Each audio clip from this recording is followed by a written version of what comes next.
সকালবেলা চেম্বারে বসে আছেন ডাক্তার তানভীর। তিনি খুবই শুদ্ধ ভাষায় কথা বলেন। এমন সময় রুমে ঢুকলেন এক বৃদ্ধা, মালেকা বিবি। ডাক্তার তানভীর, আসুন, বসুন। কি সমস্যা আপনার মা?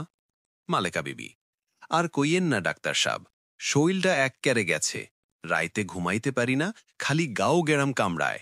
ডাক্তার তানভীর, গাও গেরাম কামড়ায় মানে আপনার গ্রাম আপনাকে কামড়ায়? মালেকা বিবি, আরে না রে বাজান, ওরিয়ান যে শরীরটা কামড়ায়, আর পেটের মধ্যে খালি ভুটফাট করে। ডাক্তার তানভীর, পেটের মধ্যে কি করে? ভুট্টার খই ভাজে? মালেকা বিবি, আরে ধুর, আপনি তো কথা বোঝেন না। কইলাম পেটে গুড় গুড় করে, আর মাথাটা এমন ঝিম ধইরা আছে যে খাড়াইতে পারি না। ডাক্তার তানভীর, মাথা ঝিম ধরে আছে? আপনার কি কোনো মিউজিক বা গান বাজনা শোনার অভ্যেস আছে?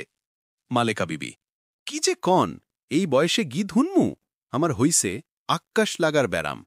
ডাক্তার তানভীর, সে কি, আকাশ লেগেছে? আপনি কি ছাদে শুয়েছিলেন? আকাশ কিভাবে লাগল? মালেকা বিবি আর সহ্য করতে না পেরে বাইরে বসা কম্পাউন্ডারকে ডাক দিলেন। ওরে মজিদ, এই ডাক্তার তো দেখি আমার কথার আগামাথা কিচ্ছু বোঝে না। তুই আয়, আমারে আকাশ লাগলে যে ওষুধ দেশ, হেইডা দিয়া দে। পরে কম্পাউন্ডার মজিদ ডাক্তারকে বোঝালো যে গাও গেরাম কামড়ানো মানে গা ব্যথা, ভুটভাট করা মানে পেটের গ্যাস, আর আক্কাস লাগা মানে সর্দি কাশি বা ঠান্ডা লাগা।